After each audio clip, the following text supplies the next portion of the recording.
Diti siap? Tes suaranya Diti. Tes. Halo, ada Pak suaranya Pak. Oke. Ya, Assalamualaikum warahmatullahi wabarakatuh. Waalaikumsalam warahmatullahi wabarakatuh. Ya, untuk hari ini kita sidang proposal tugas akhir ya. Jadi Diti di sini coba jelaskan bagaimana konsep dari proposalnya ya. Jadi tujuan proposal di sini kita menyamakan persepsi ya. Baik mahasiswa, pembimbing dan penguji. Dan nanti di dalam implementasi pelaksanaannya itu bisa sesuai dengan proposal yang ada. Untuk mempersingkat waktu, saya persilakan Diti untuk mempresentasikannya. Silakan.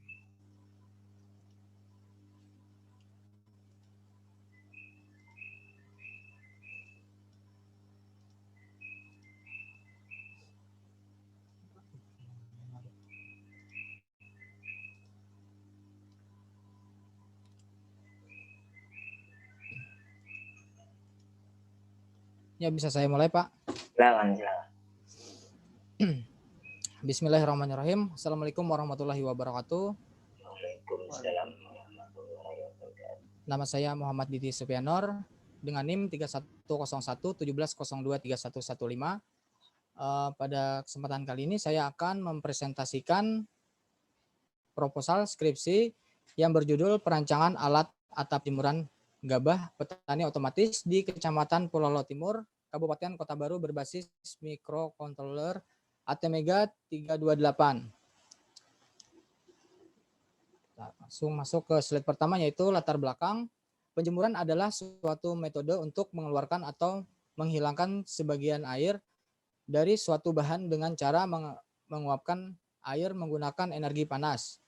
Nilai akhir kandungan air yang dapat diterima pada suatu bahan berbeda-beda tergantung pada tujuan pengeringan tersebut, seperti untuk mempersiapkan bahan ke keadaan yang diperlukan pada penanganan pengolahan selanjutnya, serta membawa bahan ke keadaan yang lebih aman untuk penyimpanan.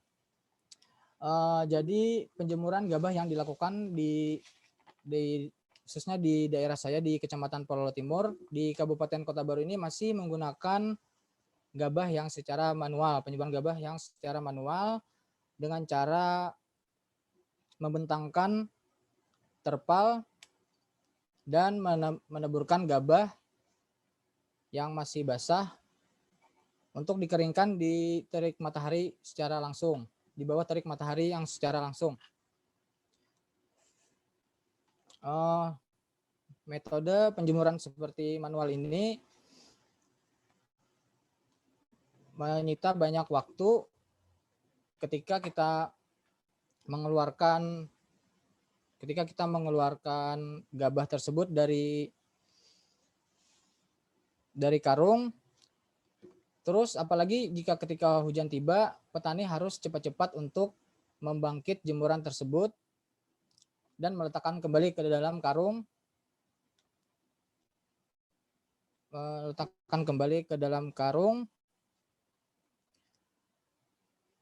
Karena untuk gabah yang terkena air hujan ini jika diolah beras, maka beras yang dihasilkan akan rusak,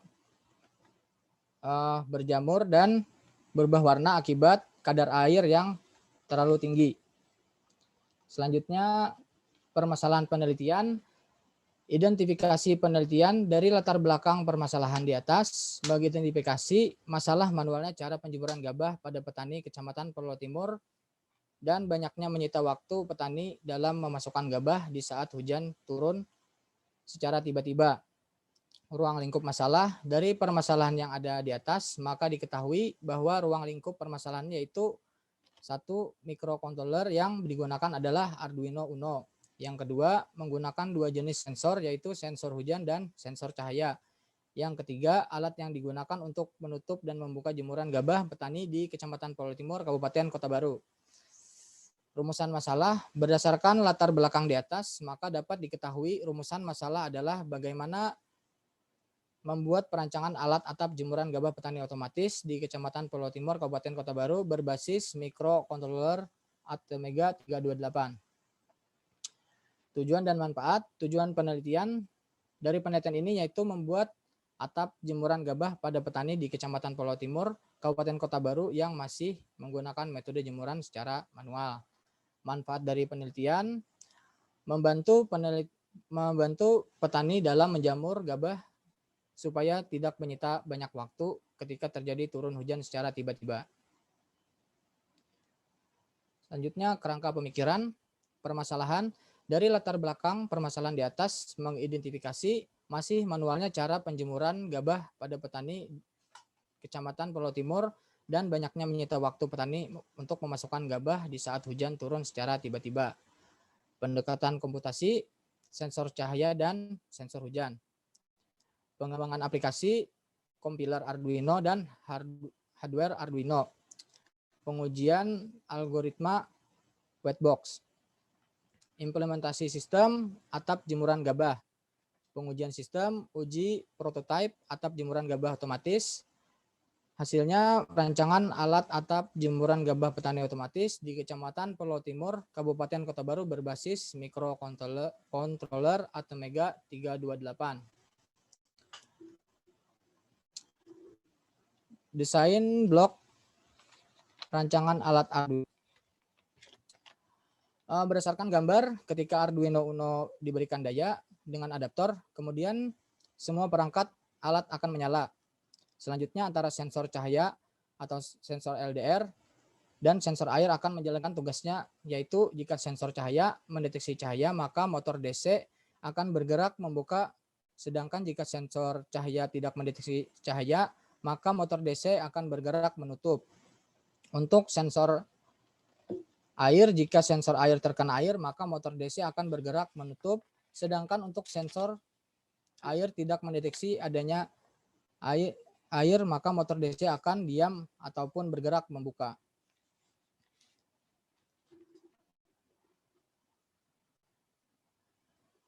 Untuk gambar perancangannya seperti ini.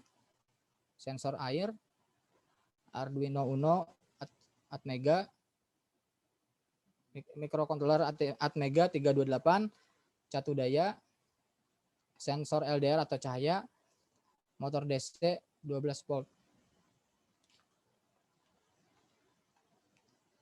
Untuk rancangan mekanikal alatnya seperti ini, memiliki panjang 30 cm dan lebar 15 cm. Ini gambar dari depan. Gambar dari samping seperti ini.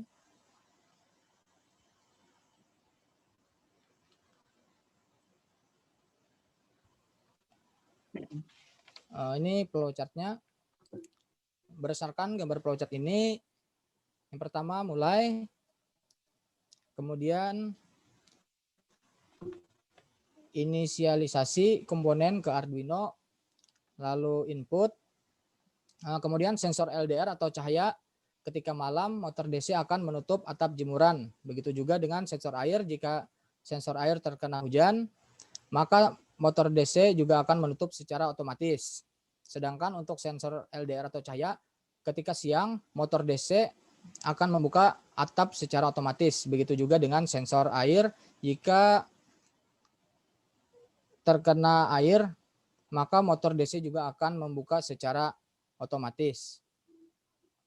Sekian presentasi dari saya. Assalamualaikum warahmatullahi wabarakatuh. Assalamualaikum. Ya, terima kasih kepada Diti yang sudah mempresentasikannya. Saya ingin beri masukan dulu, Diti coba buka tadi rancangannya yang alat. Ini, Pak. Karena itu. Nah itu kalau kamu seperti itu aja, apakah kamu tidak mempertimbangkan hujan yang dari samping, kiri, dan kanan depannya? Kalau dilihat dari desain kan kayaknya terbuka. Apakah itu pakai plastik kaca atau seperti apa, gitu ya? Karena namanya hujan kan tidak mesti dari atas saja air ya. Bisa saja dia ada tembuhan arah angin sehingga kan mengena gitu loh, sehingga tujuan yang direncanakan nanti nggak dapat gitu loh. Ya, jadi kalau tadi itu ada kaca sifatnya yang transparan, penutupnya miga, nggak masalah gitu loh. Yang penting ini jangan sampai kosong gitu loh maksud saya. Ya, itu paham ya Didi, kira-kira maksud saya. Iya Pak. Ya, saya kira itu dulu yang masukan dari saya. Silakan kepada Pak Ruslan atau Pak Budi yang mau bertanyakan, silakan. Silakan Pak Ruslan kalau mau duluan. Silakan, pian aja dulu Pak Budi. Oke. Terima kasih. Bismillahirrahmanirrahim. Diti, kalau kita mulai dari ini dulu, dari judul. Tadi kan kalau dilihat dari judul, ATmega yang digunakan itu mikrokontrolernya ATmega 16 tertulisnya di situ. Tadi saya mau nanyakan 16 itu 16 beneran apa 168? Kemudian yang kedua, ternyata pada saat disampaikan, dipresentasikan, DITI menyampaikan mikrokontrolernya yang digunakan adalah ATmega 328. Nah, itu sudah satu perbedaan. Kemudian memang saya tidak ingin meragukan dulu Pak Yadi apa yang mau dikerjakan oleh rekan-rekan mahasiswa. Ini ada beberapa mahasiswa yang bimbingan saya juga penelitiannya serupa ini. Dan sebenarnya ini saya ingin sekali mencari agen yang Pak Ruslan juga yang mengerjakan ini.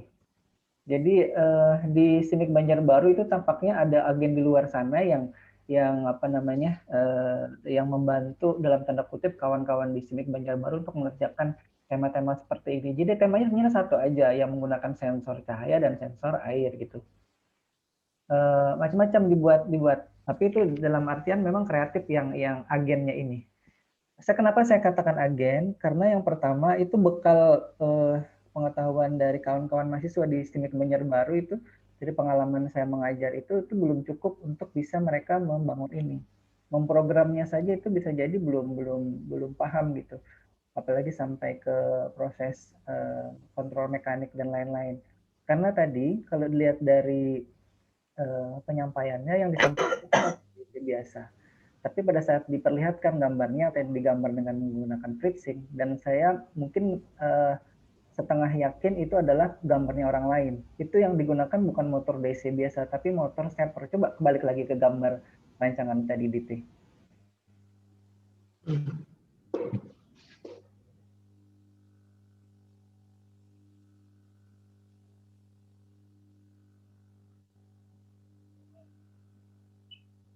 Satu lagi.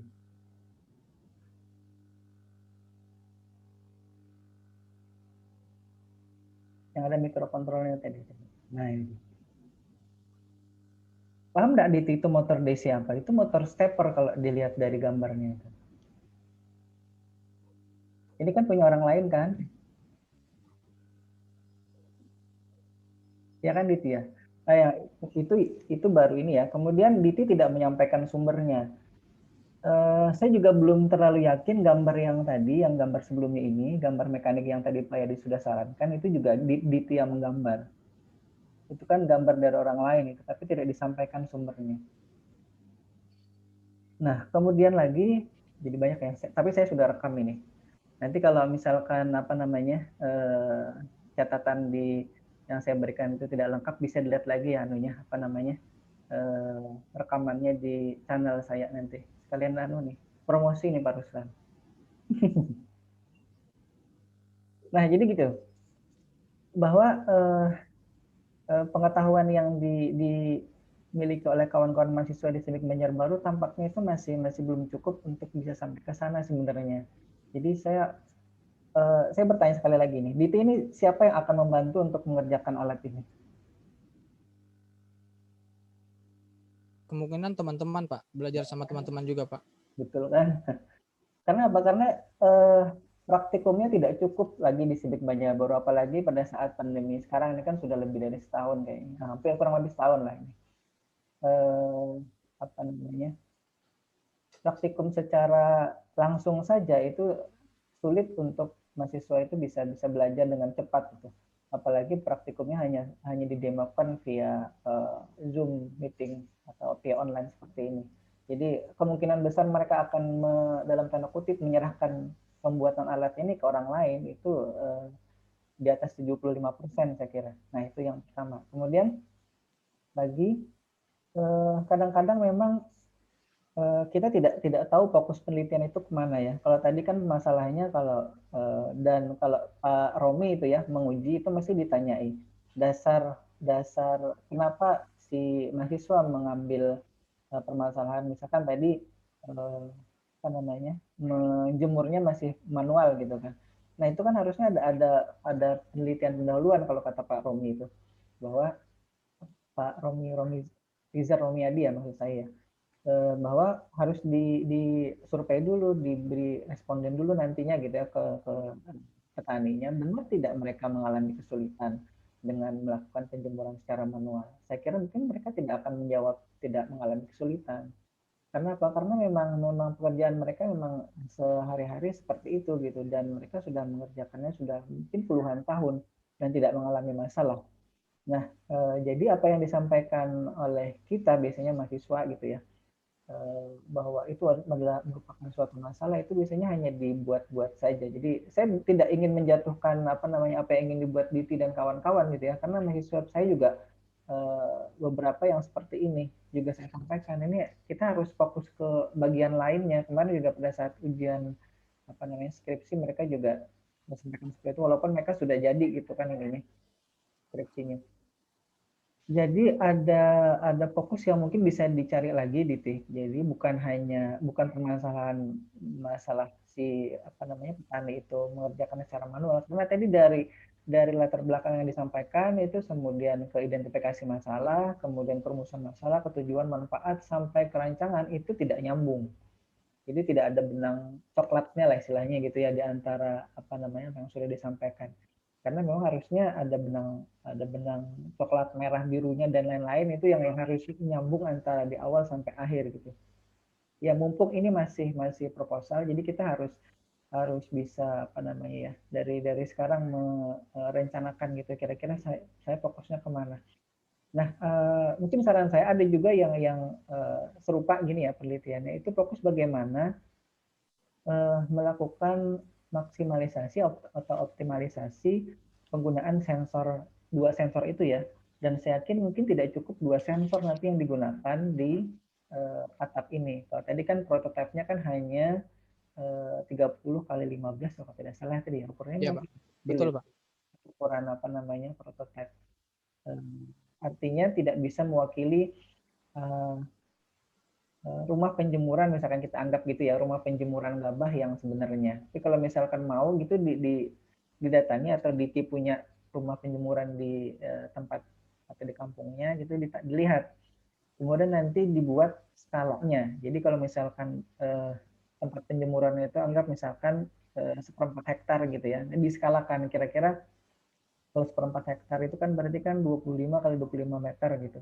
Nah itu diskalakan apakah mau 1/10, apakah mau 1/5-nya. Nah, gitu. Jadi betul-betul dibuat seperti entah rumah-rumahan, entah atap-atapan gitu ya, yang itu bisa membuka tutup. Nah, kalau yang seperti ini nih kan tadi kata Pak Yadi, ini seperti halnya kayak model kotak gitu ya, tanpa sisi, kemudian ada atapnya. Nah, itu harus dikoreksi lagi karena ini kan punya orang lain nih, bukan rancangan Diti tampaknya ini. Tapi Diti ambil begitu saja tanpa menyertakan sumbernya. Jadi sekali lagi kalau bisa sih dibuat sendiri dan tadi sekali lagi fokusnya bukan kepada terus baca sensor cahaya kemudian baca sensor air tidak. Tapi kalau bisa sih bagaimana mengoptimalisasi ya memaksimalkan fungsi dari kedua sensor itu entah nanti ada kombinasi dari beberapa sensor. Kalau saya sih merancangnya tidak mungkin hanya dua sensor itu, Didi, karena pada saat misalkan hujan itu kan tidak langsung serta-merta di sensor yang satu itu terkena air gitu. Bisa jadi hujannya misalkan separuh dari rumahnya misalkan. Berarti kan harus ada sensor yang diletakkan juga di bagian yang lain. Misalkan sebagian di kanan, sebagian di kiri, atau bahkan 4 gitu ya, 4 sisi, bahkan 5 sisi, di tengah satu. Kemudian rancangan atapnya pun harus paling tidak mewakili apa yang seharusnya ada di lapangan gitu. Jadi jangan sampai hanya plastik saja, karena kalau misalkan hujannya lebat, plastik jebol nanti. Saya sih mengharapkannya ada model mekanik atap yang lebih baik gitu ya, entah modelnya hidrolik misalkan. Itu kalau hidrolik itu biasanya lebih cepat anunya. Kalau di hidrolik dan disederhanakan itu, kalau di elektronika namanya pneumatik, elektronika mekanik ya, mekatronik gitu. Itu namanya pneumatik. Jadi dia tidak pakai motor biasa. Jadi dia pakai kayak hidrolik tapi menggunakan apa namanya angin untuk membuka menutup. Jadi seperti hidrolik tapi dia bukan pakai oli, tapi pakai angin gitu ininya untuk membuka nutup. Itu lebih cepat. Jadi sekali kontak langsung nutup, sekali kontak lagi langsung buka. Kalau motor kan dia harus menunggu dulu kan beberapa waktu kan. Nah kalau hujannya lebat itu adalah masalahnya pada saat nanti membuka menutupnya. Membuka mungkin tidak masalah ya. Pada saat menutupnya, jadi tetap akan ada apa namanya air yang masuk pada saat dia menunggu ininya ya, motornya menutup atapnya itu. Nah, saya kira itu bisa jadi satu masalah itu sebenarnya. Jadi kalau misalkan nih ya disampaikan di latar belakangnya ada atap mekanik yang selama ini ada itu menggunakan motor, tapi pada saat dia harus menutup pada saat hujan atau mendung terdeteksi, kemudian nanti itu jadi lambat. Nah, lambatnya itu yang jadi masalah. Nah, solusinya adalah dengan menggunakan misalkan tadi pneumatik apa namanya untuk menutup membukanya. Nah, tapi misalkan ada lagi di permasalahan penelitian sebelumnya gitu ya, disampaikan bahwa kalau yang dulu itu menggunakan dua sensor, sensornya sensor air dan sensor cahaya. Nah, kalau sensor ini digunakan itu nanti juga akan apa namanya kombinasinya itu masih kurang tepat untuk bisa mendeteksi kapan apa namanya mendung, kapan ini hujan, kapan ini panas, kapan angin misalkan. Nah, kalau saya sih mungkin saran yang lain ya, saran berikutnya lagi itu fokus kepada proses kombinasi sensornya itu aja untuk menentukan apa namanya kondisi cuaca. Jadi tidak perlu sampai ke mekaniknya, yang dibuat cukup misalkan Arduino dan beberapa sensor cahaya dan beberapa sensor air. Nanti ditempatkan itu di apa namanya di prototipe tadi. Kemudian untuk bisa menentukan, jadi keputusannya hanya menentukan itu sekarang posisinya panas terik, kemudian mendung, kemudian hujan gitu. Atau ada beberapa lagi gitu kan, hujannya hujan ringan. Jadi misalkan keputusannya panas terik, kemudian mendung, kemudian hujan apa namanya rintik-rintik biasa sampai hujan lebat. Nah, jadi 4 itu aja keputusannya dari kombinasi sensor itu sudah jadi kontribusi yang bagus saya kira di penelitian ini. Jadi tidak perlu sampai ke motornya gitu yang diteliti, dan itu akan lebih baik daripada kita memaksa sampai ke motor tapi itu apa namanya tadi hasil pekerjaan orang lain itu jadi kurang bagus jadinya. Nah, saya kira itu aja mungkin untuk yang sekarang dikerjakan. Fokus ke bagian yang kira-kira bisa dikerjakan dan itu tidak menjadi apa namanya ya pekerjaan orang lain gitu aja sih. Jadi yang bisa dikerjakan oleh Diti sendiri. Saya yakin mungkin Diti jago di programming gitu kan. Mungkin nanti untuk merancang alatnya bisa dibantu oleh kawan-kawan yang lain. Tapi proses memprogramnya itu jangan sampai nanti juga dikerjakan semuanya oleh orang lain. Itu nanti pada saat ujian itu kelihatan sekali anunya tidak menguasainya, karena beberapa yang kemarin itu sudah beberapa semester kemarin ujian itu yang semuanya dikerjakan oleh orang lain, itu mereka motornya aja ini motor DC apa AC bingung gitu ya. Kemudian mikrokontrolnya dia juga bacanya atmega gitu kan. Nah itu selama saya mempelajari mikrokontrol itu tidak dibaca atmega itu dari dulu ya, dari tahun 2000-an gitu. 99 ya saya belajar itu. Selalu dibacanya AT mega, AT sekian gitu kan. Tapi tidak dibaca AT mega. Nah, dari situ saja penguji sudah tahu, oh ini berarti dia tidak menguasai ini karena membacanya aja sudah salah gitu kan. Nah, saya kira itu Pak Yadi, Pak Ruslan mungkin bisa diteruskan. Oke. Baik, terima kasih Pak Budi, Pak Yadi. Diti, saya hanya saya setuju tadi dengan apa yang Pak Budi sampaikan bahwa permasalahan di bagian identifikasi masalah ini belum jelas kayak gitu. Tadi kan seperti yang disampaikan tadi manual ya kan. Nah, kalau menurut saya permasalahannya misalkan gabahnya basah misalkan ya kan, akhirnya gagal untuk diproses ke proses selanjutnya misalkan seperti itu. Saya kira itu kalau menurut saya masalahnya. Kemudian mungkin Diti ada beberapa tadi saya sudah coba browsing ya di reponya kita di Banjarbaru, itu saya lihat ada beberapa judul gitu yang sejenis. Mungkin juga ini bisa dijadikan referensi gitu ya. Gitu ya. Karena kalau saya lihat di sini punya kamu di perpustakaan kita kan ada banyak nih judul-judul yang sejenis seperti ini, penelitian-penelitian seperti ini. Kalau saya lihat kan ada jemuran ikan kering, ada rancang bangun kendali atap jemuran gitu ya, dan ada beberapa lagi gitu ya yang sejenis gitu. Nah, di sini malah kamu ngambilnya malah ada yang ke UNES gitu, ya kan?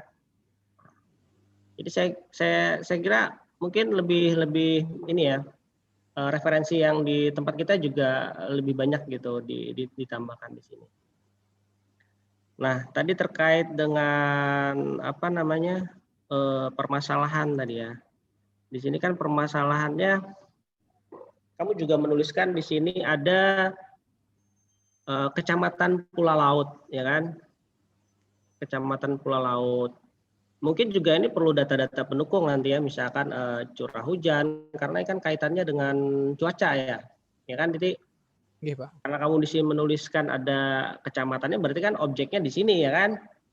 Mungkin nanti akan berbeda, misalkan dengan daerah di tempat lain seperti itu. Kemudian kalau saya lihat di sini kamu rencananya untuk pengujian hanya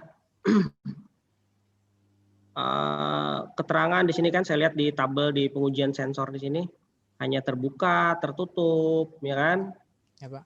Nah, ini kan terbuka jam 7.30, terbuka, tertutup. Saya mungkin untuk pengujian misalkan kayak pengujian di bagian sensor air mungkin bisa diuji juga untuk tingkat kepekaannya. Tadi seperti yang Bu Budi sampaikan tadi kan, misalkan di berbagai sisi misalkan ya kan. Karena kan bisa aja kan hujan itu tidak merata gitu ya turunnya. Nah, kalau untuk yang objek ini kamu ada bayangan nggak? Atau kamu sudah pernah datang langsung, tadi seperti yang disampaikan Pak Budi tadi, observasi langsung di lokasi yang akan dijadikan objek ini, Diti? Pernah nggak? Kalau jemurannya sendiri, Pak, adanya di depan rumah nenek saya. Oh, di depan rumah. Di rumah nenek saya, Pak. Nah, mestinya kan harusnya lebih apa ya? Lebih dalam lagi gitu ya. Kan lebih gampang gitu ya untuk komunikasinya, menanyakan permasalahan kendalanya seperti apa kalau jemurannya manual seperti itu. Ya kan? Okay. Nah, itu terkait dengan identifikasi masalah. Jadi tadi seperti yang disampaikan Pak Budi lagi, jadi ini kamu harus pertajam lagi ya di bagian identifikasi masalah ini. Jadi kenapa gitu harus menggunakan alat yang kamu rancang ini seperti itu.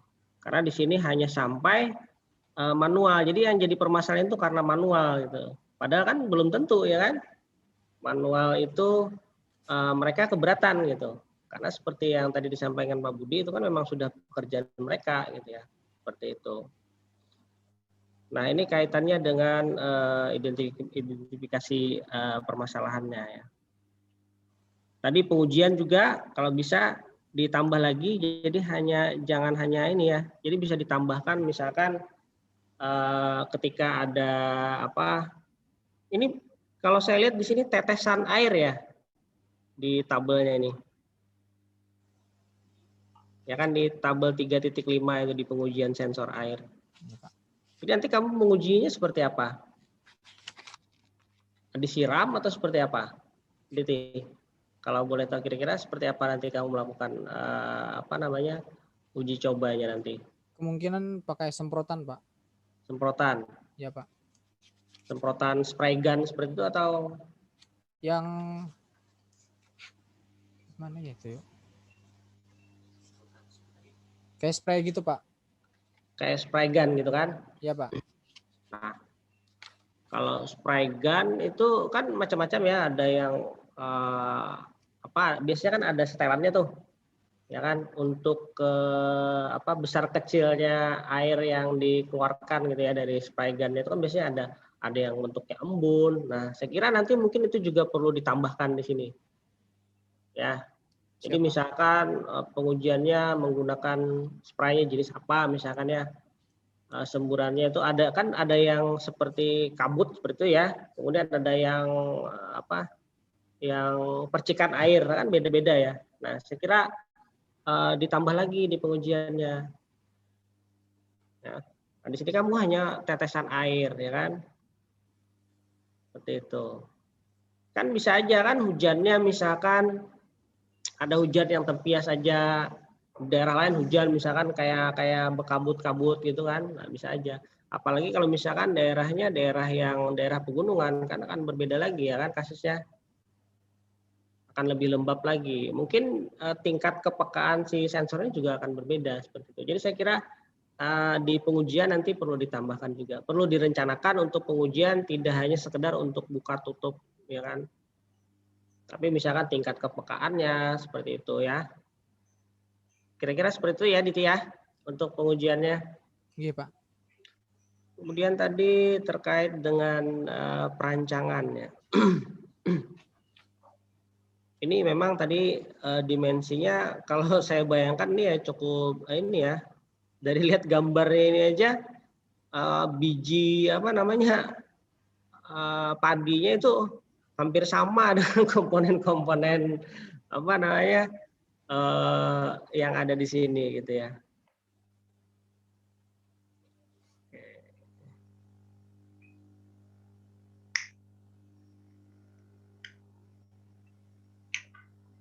Tadi seperti yang disampaikan Pak Budi tadi harus ada yang namanya prototype, itu kan menggambarkan kondisi realnya baik dalam bentuknya ya kan, kemudian nanti juga perlu detailnya misalkan seperti skala tadi sudah disampaikan Pak Budi. Jadi misalkan area yang di cover itu berapa misalkan ya. Jadi di jemuran itu biasanya kan kalau sepengetahuan saya untuk jemuran padi itu kan biasanya kan ada digelar tikar kan? Ya enggak? Atau terpal biasanya. Di tempat sana apa? Terpal atau tikar? Terpal Pak.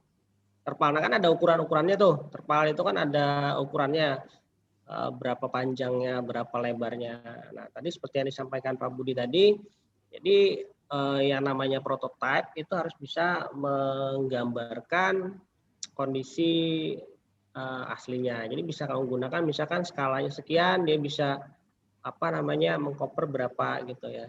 Jadi dibikin skalanya.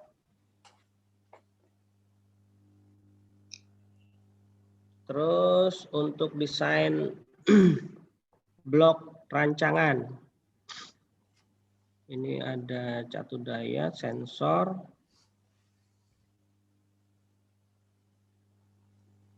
Tadi mungkin sumbernya tadi ya, seperti yang disampaikan Budi ini perlu ditambahkan lagi.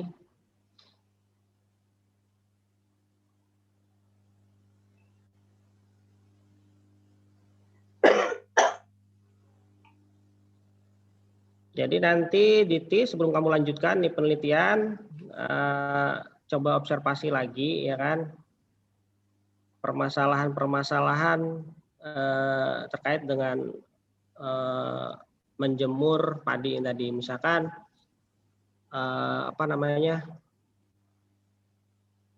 apalagi cuaca musim hujan seperti ini ya kan berbeda lagi ya kan. Saya kira lebih diarah ke sana ya penelitiannya.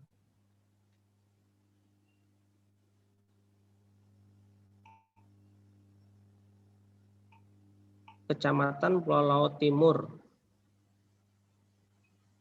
Untuk data-data pendukung mungkin perlu ditambahkan juga ya data-data statistik terkait dengan cuaca tadi ya di tempat objek yang kamu teliti ini.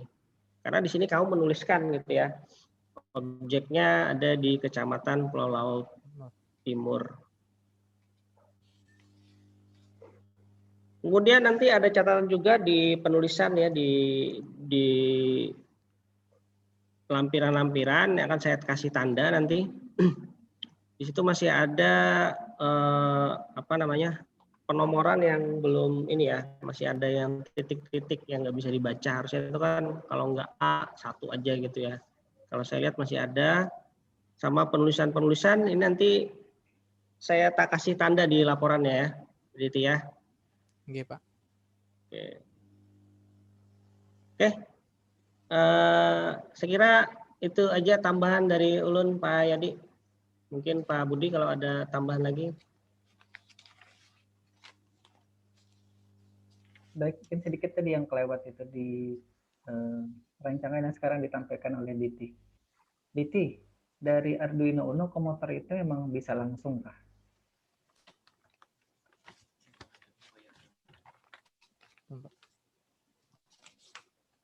Di rancangannya itu kan Arduino Uno yang pakai 328 atau Mega 328, jadi bisa langsung mengontrol motor DC-nya apa bagaimana?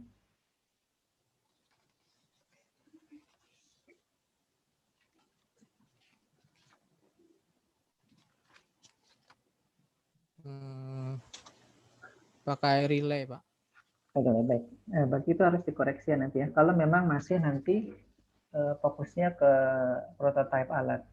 Jadi kan Pak Ruslan juga sudah menyampaikan beberapa hal yang bisa jadi kalau saya tadi kan sarankan fokusnya bukan kepada mekanik ininya, tapi bagaimana nanti Diti merancang atau mendesain prototipenya itu. Prototipenya aja tidak perlu membuka tutupnya, tapi fokusnya kepada bagaimana mengombinasikan beberapa sensor cahaya dan beberapa sensor air itu ya, nanti peletakan yang bagaimana yang kira-kira itu nanti kesimpulannya bisa menentukan apa kondisinya panas terik, kemudian mendung, hujan ringan, dan hujan lebat.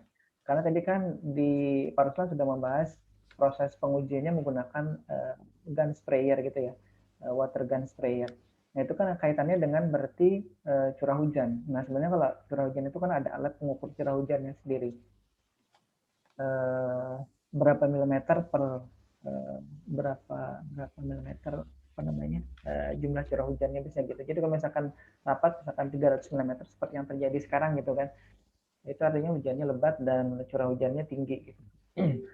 Nah itu artinya kan kondisinya sekarang hujan lebat. Nah dan nanti kalau misalkan terdeteksinya beberapa milimeter saja, mungkin 10 atau 15 gitu, artinya kan hujannya hujan ringan gitu. Nah itu yang saya kira bisa jadi salah satu apa namanya kontribusi DT nanti, jadi tidak perlu sampai ke motor DC-nya, cukup mengkombinasikan sensor-sensor saja, kemudian nanti menyimpulkan di entah itu ada displaynya. Saya lihat ini kan tidak ada displaynya. Kalau mau ditambahkan display atau misalkan berupa apa namanya LED saja kecil gitu, 4. Jadi kalau misalkan LED satu yang nyala berarti panas terik, LED yang kedua nyala berarti apa namanya mendung, kemudian yang berikutnya lagi hujan ringan dan hujan lebat gitu. Terlepas nanti berikutnya mau dikembangkan oleh penelitian lainnya dengan 4 kesimpulan tadi itu entah menutup separoh misalkan gitu ya atapnya ya, kemudian menutup penuh, membuka separoh dan membuka penuh misalkan. Karena itu kan bisa dikembangkan lagi dari 4 masukan yang dihasilkan di penelitiannya itu nanti untuk penelitian berikutnya, entah mereka pazikan, entah mereka neural network kan, entah mereka deep learning kan gitu. Jadi cukup menghasilkan 4 itu aja. Itu saya kira sudah cukup jadi kontribusi di penelitian ini. Dan itu tidak perlu repot-repot buat mekanik sampai ke motornya itu. Cukup misalkan prototipe atapnya saja gitu ya. Di situ ada sensornya. Nah, di situ nanti yang bisa membuka tutup, tapi tidak perlu sampai membuka tutupnya. Cukup kesimpulannya. Kalau di saya sih saya kira cukup itu untuk apa namanya? Katakan di S1 untuk skripsi ya. Kira itu Pak Yadi, cukup Pak Yadi dari Ulun. Oke, terima kasih atas masukan dari Pak Budi dan Pak Ruslan ya. Dari beberapa masukan tadi yang utama mungkin Diti harus membuat permasalahannya dulu ya. Permasalahannya ini bisa dilakukan dengan kuesioner, nanti yang dikasihkan ke pengering gabah sini ya. Nah, sehingga dari kuesioner nanti bisa didapatkan permasalahan sehingga tadi memang sangat diperlukan gitu ya alat-alat ini gitu ya. Sehingga tadi untuk mengurangi menutup menarik gabahnya tadi yang nggak mau permasalahannya. Cuman di sini kan kayaknya kuesionernya kan kurang detil atau kurang lengkap sama sekali ya tentang permasalahannya. Nah, kemudian beberapa tadi yang diminta penguji juga tentang alat tadi memang perlu diperbaiki, gitu lah, perlu disesuaikan. Kemudian konsep proposal inilah nanti yang kita coba angkat nanti di tugas akhirnya. Jangan sampai proposalnya bagus tapi ujung-ujungnya nanti nggak sesuai gitu loh, dengan konsep proposal. Ya, kalau saya tadi jelas, kalau apa yang bimbingan saya, kalau sudah sesuai dengan konsep proposal, masih belum masuk wilayahnya untuk maju sidang, saya tidak akan ACC. Gitu loh. Jadi tolong nanti dibuat dengan bagus lagi konsep dari proposalnya, kemudian perbandingan tadi alat tadi juga yang dengan kenyataan di lapangan pakai skala berapa yang digunakan. Ya. Kemudian kalau tadi saran saya tadi kalau juga mau ditambahkan tadi ini alat berfungsi hujan tadi bukan hanya semprotan sprayer ya. Kalau saya malah semprotan tadi keran yang dikasih disemprotkan di atasnya gitu loh. Pakai tadi selang semprot di atasnya gitu loh. Nah, itu yang dianggap tadi kan hujan lebat gitu loh. Jadi ada yang rintik-rintik mungkin bisa berupa spray gitu loh. Karena beban airnya juga berpengaruh. Nah, itu nanti bisa dijadikan sebagai pengujian. Kemudian kalau tadi ditambahkan sensornya untuk mengetahui berapa besarnya hujan tadi harus ditambahkan. Jadi mungkin beda nanti semprotan sprayer nilainya beda dengan tadi yang kita pakai tadi semprotan dari air yang langsung ya. Dari kalau ledeng tadi dari ledeng yang dibuka disemprot di atasnya gitu ya. Jangan nyemprot langsung ke badannya, semprot badannya mungkin mesinnya langsung hancur. Ya kebalik-balik, cuman semprotkan ke atas gitu ya, ke atas sehingga beban air turunnya bisa lebih banyak gitu ya. Terima kasih masukannya ke penguji. Nanti tolong dikawal juga, saya minta kepada penguji, saya memang mengawal nanti sudah apa yang dicatatkan penguji, tapi kalau nanti dalam proses perbaikan, tolong dibantu kalau memang masih perlu diperbaiki lagi ya Pak Ruslan, Pak Budi. Saya sangat senang kalau bimbingan saya itu bisa berkali-kali perbaikannya, bukan hanya satu kali ACC gitu loh. ACC setelah dikoreksi, oh ternyata masih ada kekurangan gitu loh. Kalau sekali ACC udah sempurna nggak masalah, tapi ini ACC masih banyak kekurangan, itu yang saya minta bantuan dari para penguji ya. Ya, saya kira itu yang bisa saya sampaikan. Titi, kira-kira paham apa yang diminta penguji tadi? Insya Allah paham Pak. Oke. Ada lagi Pak Budi, Pak Ruslan masukannya? Belum cukup Pak. Cukup ya, cukup. Oke. Ya, terima kasih semua. Mudah-mudahan nanti Titi bisa mengikuti ya. Memang tadi di dalam saya juga tahu beberapa mahasiswa kita memang banyak yang dibantu ahlinya di dalam membuat ini gitu ya. Dan itu kita tidak bisa pungkiri. Tetapi bagaimana kontribusi dari peneliti di sini yang kita perlukan. Karena peneliti ini yang berhadapan dengan penguji, berhadapan dengan pembimbing. Ya, jangan sampai nanti apa yang dibuat itu semau yang membuatkan. Nah, itu yang kita tidak setuju gitu loh. Tapi kalau dibantu kita paham. Karena kalau nggak dibantu mungkin banyak yang nggak bisa lulus gitu loh. Dibantu, konsepnya dibantu ya. Jadi yang peneliti nanti yang bergerak. Itu yang kita tekankan di sini ya. Oke, silakan Diti untuk menutup sidang proposalnya. Intinya proposal ini diterima, tetapi dengan beberapa catatan yang perlu ditegaskan lagi dalam konsepnya ya. Ya, terima kasih. Silakan Diti. Terima kasih buat Pak Fitriadi selaku pembimbing saya, dan buat Pak Budi dan Pak Ruslan selaku penguji. Terima kasih banyak atas masukannya. Mungkin kedepannya akan saya perbaiki lagi dengan semaksimal mungkin. Mungkin sekian dari saya. Salah hilap mohon maaf. Assalamualaikum warahmatullahi wabarakatuh. Waalaikumsalam.